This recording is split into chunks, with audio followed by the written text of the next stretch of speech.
Thank you for joining us for another episode of Baker Host's Ad Nauseam, a podcast series focusing on new and trending advertising issues with an emphasis on the FTC and the NAD. I'm Randall Rubenking, and you're listening to Baker Hosts. We are once again joined by Amy Mudge and Daniel Kaufman, two partners from Baker Hostetler's advertising, marketing, and digital media team. Together, they have decades of advertising experience and approach advertising issues from multiple perspectives. On today's episode of Ad Nauseam, Amy and Daniel talk about the mail order rule. With that, welcome to Ad Nauseam, and let's turn it over to Amy and Daniel. Welcome back to Ad Nauseam. So we've got a compressed holiday season this year. Between how late Thanksgiving was, we've got the mad dash for the holidays, and everything seems even more frantic. Black Friday, Cyber Monday reports were all positive, and it appears that shopping is up to pre-COVID levels. Woohoo! Woohoo! Exactly. So, of course, the more sales, the more chances to violate one of the FTC's rules or guidance. So, for advertising, selling, and shipping goods. So, before we settle down for our very long, very well deserved winter nap, we thought we would do a brief drive by of some of those with a particular emphasis on the well known mail order rule. This being not a new Biden era rule, but an oldie but a goodie related to promises that companies make as to when goods will ship. Okay, Daniel, what I want to know is when do we get our long winter's nap, and what exactly is this? I think it's twas the night before Christmas and blah blah blah, and the parents are settling down for a long winter's nap. I will tell you what I remember in the night before Christmas was staying up half the night putting together the toys that Santa was supposed to be bringing, and then getting waken up at dawn by my excited children. It might have been a nap, but that was certainly not long. You know, I've been an expert at naps since I was a little one. Look, one of the many things I do not miss, I don't celebrate Christmas, I don't have kids, but I still do love the holiday season and all of its celebrations. Amy, I know we talked about this in a previous episode, but just quick recap. Favorite Christmas song, favorite Christmas movie. Oh, favorite Christmas song? Do They Know It's Christmas Time at All from the 80s, which is actually a very, very, very sad song in some ways. But favorite holiday movie, Elf or Christmas Story? Okay, so for me, it will always be Christmas Wrapping by the Waitresses, another 80s song, who, of course, also, and we never talked about the show Square Pegs, but they did the theme song for Square Pegs by the Waitresses also. Square Pegs. Love that. Which, of course, was a young Sarah Jessica Parker in that role in the early 80s. For movies, I hugely love the Charlie Brown Christmas special, and I think you're going to give me grief on this one because maybe it's not a holiday movie, but every holiday season, I would always watch The Wizard of Oz as a kid. So, Daniel, there's not even, it's not a holiday movie at all, sir. Maybe because you don't celebrate Christmas, I guess they'd like show it on network TV maybe sometime. There's a lot of green in it. There's a lot of green, you know. Okay, all right. Fair enough. But I'll cut you some slack on that. But we do absolutely have to talk about the new Wicked movie. It's just, I know it's not super holiday either, but it's what is bringing me joy right now in this season. So I will confess, I have not seen it yet. I will be seeing it. I absolutely will be seeing it. It's 3 hours. It feels like a bit of a commitment to me. But look, I've seen the musical several times. Totally loved it. Lots of fun. Really love it, and I can't wait to see it in the movie. So what was your reaction to it? Oh my gosh, 3 hours. It passed by in a heartbeat. Nobody should. I mean, pee first. But other than that, it was. I don't know what all the smack is about. It's too long and suffered from lack of editing. Blah blah blah. Not at all. Every single minute was completely awesome. Cynthia Erivo, Ariana Grande, just Jonathan Bailey. I mean, there was not a clunker performance in the mix. And of course, by the end, I was bawling along with everyone else in the theater. And thankfully, I did not go to one of the showings where there were a bunch of glee choirs that were singing along. That I would have gone all Daniel on them and gotten really surly. Yeah, no, it's funny. I've read a lot of articles recently about the people don't want to hear you singing in a movie theater. So they do not. I want to hear the stars sing. But Daniel, I think your love of this comes honestly and early. I understand you were actually in a production of The Wizard of Oz at one point in your pre-lawyer life. Is that correct? Yes, it was a fantastic production that we did in the 5th grade at PS 152 in Brooklyn. I was the Scarecrow, and there's very little photo evidence. We actually showed a picture of it at ANA this year, which was quite fun. But what I love about it is that the Munchkins were basically wearing these large green lawn bags, trash bags, as their outfits. It was excellent, excellent costuming by Mrs. Anish. That was my 5th grade teacher who The shepherded. trash that is absolutely brilliant, Daniel. I would if you want to know what I want for Christmas, it's for you to wear a trash bag to work so I can see. I'm pretty close today. This is pretty close, Amy. Okay, thank goodness we haven't moved on to video recording yet.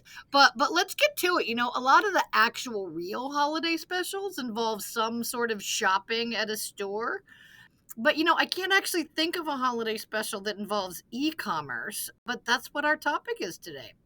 Yeah, and look, the mail order rule is all about promises made when ordering online. It is actually now called MyTour, or the mail order internet and telephone order rule, but it came out back in 75 before there was e-commerce or even Amazon. And the basis of the rule back then, it was pretty simple. Sellers had to have enough stock to reasonably fill expected orders in a timely fashion, either as soon as they promised to ship or no longer than 30 days, which of course in 2024 seems like a lifetime when we're all used to next day shipping.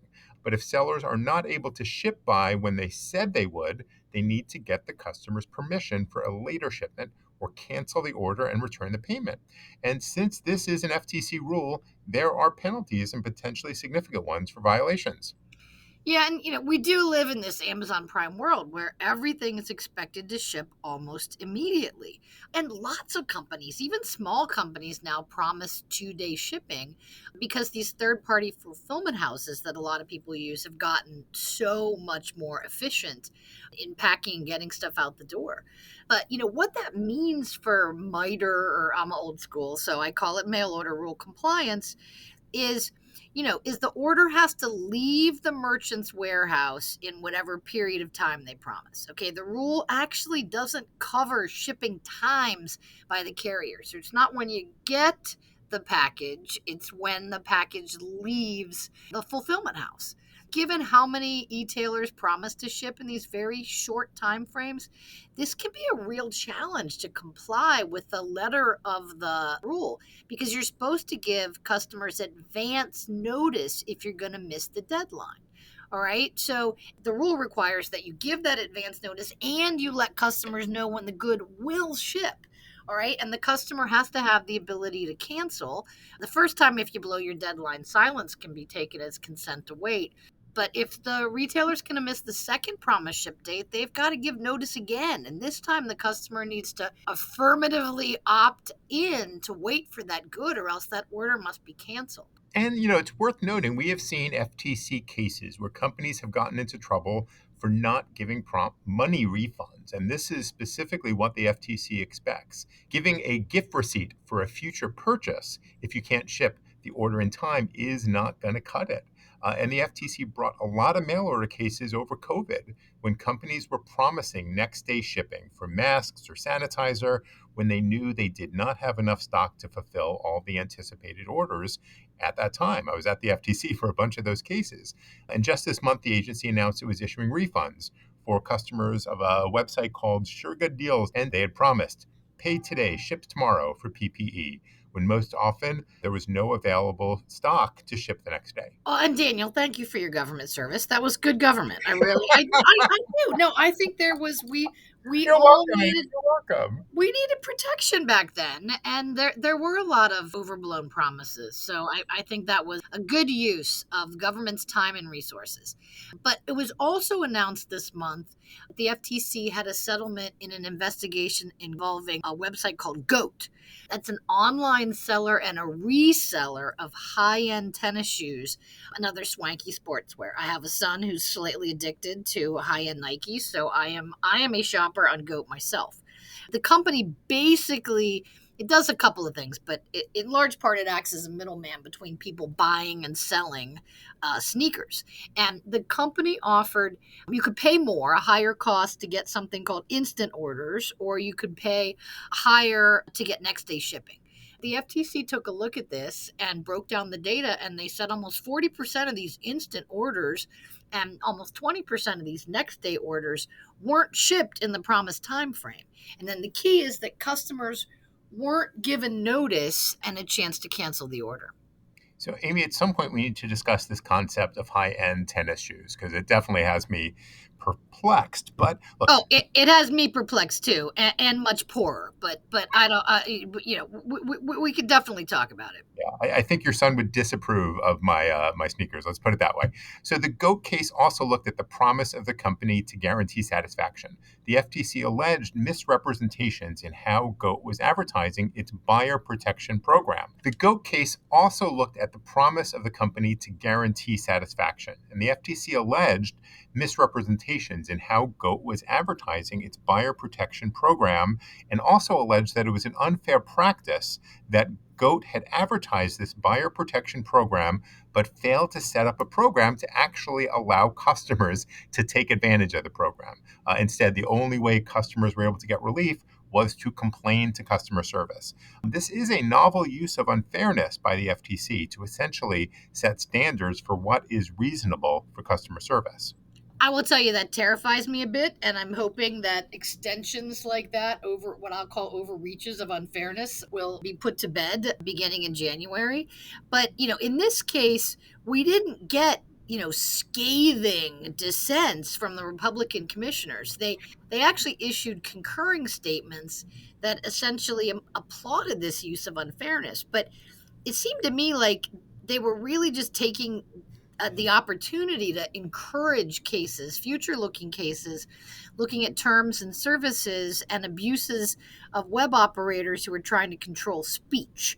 And I know you dive into these dissents or concurrences probably before you even read the complaints and the orders. Can you flesh this out for us? Do you have thoughts? They both just seemed really far afield of the actual complaint and pretty political. Yeah, it's funny, Amy, I'll confess, I saw the case came out, I saw the press release, didn't give it a moment's thought. I was like, oh, mail order rule case, whatever. It's not going to be that interesting. And then I started looking at the statements and I'm like, okay, this has very little to do with the actual facts of the case, but certainly both Commissioner Ferguson and Commissioner Holyoke were making important points about sort of what to expect in 2025 and beyond. And, we talk a lot about unfairness as the tool that allows the FTC to do some creative things. And certainly in the last 4 years, we've seen the FTC use unfairness creatively, specifically in the privacy area, to go after some practices, regardless of what companies are saying, that the practices are unfair. And this was definitely the two Republican commissioners signaling that this is a two-way street. Fairness is not just a tool to be used by Democrats, but also can be a tool that Republican commissioners will advocate for, but in some very different contexts. And they're raising concerns about sort of platforms and suppression of speech and deplatforming and things like that. So look, it remains to be seen what they're going to do. Now, and Daniel, I am absolutely fascinated with mail order rule cases and read them closely. I do think that the rule from 75 being written back then focused on when, it took a long time to ship. The idea that 30 days, I mean, can you imagine? That would just not fly today. But to the extent that the rule does require people to give notice if they're going to miss a deadline, that becomes really, really hard to do if the deadline you're promising is next day or 2 days, to get it's a very compressed time frame to be able to give that notice. So I think, this is one where, I think the rule itself is due to probably be updated to reflect current realities. Can be a real challenge for retailers. Absolutely, Amy. But, we talk about mail order a lot. But the other thing we want to start thinking about, and maybe you can dig into sort of issues involving reviews, because lots of products being sold, lots of purchases, lots of acquisition, time to start reviewing them as well. Yeah, well, though this is certainly being the peak time for sales, and it's a great time for sellers to solicit reviews from buyers. Now, we just did an episode on the new FTC review rule, And we mentioned this case, but it's actually worth flagging again. The FTC brought enforcement against a company called SiteJabber, and the crux of the issue was the company was soliciting reviews before customers had actually purchased the products. They were asking for reviews of the website performance, and then they were wrapping up and including these reviews with other product reviews. So just an important flag. If you send solicitation for reviews to your verified customers, and you want to make sure you send this solicitation after the goods have shipped, but you might consider adding a slightly longer delay or a time for the buyers to actually receive the product and actually try them before you ask for a review. Yeah, I thought SiteJabber was really interesting. It's one of those sort of fundamentals. You can't ask for a review of a product until you know consumers actually have the product in hand. Yep, makes great good sense. Yeah, and we'll be hosting an episode all about up to claims in the new year, as this has been also getting a lot of attention and discussion lately. But for now, if you are offering sales on your websites, be careful to make sure that if you are advertising deals of, say, up to 80% off, that a meaningful number of the goods you have for sale are available at that highest amount. It's a best practice to be clear about what is on sale, such as sales on new merchandise, rather than calling out a site-wide sale with a bunch of exclusions in the fine print. We talked so much this year about junk fees, dark patterns, free-to-pay subscriptions, and other pricing practices, and a lot of that is going to continue into 2025. Maybe not dark patterns. I have a feeling we're not going to be seeing much dark pattern discussion in FTC complaints going forward, but really important to state your value proposition clearly and include all of those material terms so they are likely to be seen. All right, I'm not a gambling person, but I think dark patterns is going to continue. But Daniel, that was some excellent and practical advice about sales advertising. We should probably give some key takeaways for MITRE compliance as well. And I'll take a stab at that. So, 1, take a close look at what you say regarding when you expect to ship goods. So, while many fulfillment houses have a quick turnaround, are you really comfortable promising 2-day shipping? Or should you build in some extra time, particularly for really busy shopping and shipping months? Second, if you want to stick to a tight window to offer shipping, you really do need to build in processes to ensure that notice is given before that window is missed. Another alternative, of course, for MITRE compliance is simply to cancel orders if you miss a deadline. But, this is likely to irk some of your customers, even if it's technical compliance with the rules. So probably not the best place to start. 3, have written policies and record keeping for MITRE compliance. That's something that the rule requires and the FTC expects it. So if you get embroiled in a MITRE investigation, that's kind of 101 what you're going to be asked for. And last, and certainly not least, track complaints and promptly respond. The cases the FTC brings in this area tend to be where companies have gotten lots of complaints and where it was also hard to reach customer service to get a resolution. Yeah. And of course, we've got some tips for you for satisfaction guarantees. That is a bold promise, and be very clear what is being promised. Include material limitations up front and not buried in the terms. Make sure you set up a simple method for customers to file for a refund under any such program, and keep response times short and reasonable. And make sure refunds under such programs are in cash unless it is very clearly stated up front that only credit is provided. Amy, I think this is our last episode for 2024. And you know what I'm thinking? Again, if there are other topics that people want us to talk about, we welcome that. Any concerns, any issues, let us know. We're always looking for fun topics to talk about in the advertising space. Love hearing from our listeners. And with that is a wrap for another year, I suppose, of Ad Nauseam. Thank you, Amy and Daniel. If you have any questions for Amy or Daniel, their contact information is in the show notes. For more information on the latest developments in ad law, visit our Adventures in Law blog at www.adventures-in-law.com, and check out all Ad Nauseam episodes by subscribing to Baker Hosts wherever you get your podcasts. As always, thanks for listening to Baker Hosts. Comments heard on Baker Hosts are for informational purposes and should not be construed as legal advice regarding any specific facts or circumstances. Listeners should not act upon the information provided on Baker Hosts without first consulting with a lawyer directly. The opinions expressed on Baker Hosts are those of participants appearing on the program and do not necessarily reflect those of the firm. For more information about our practices and experience, please visit bakerlaw.com.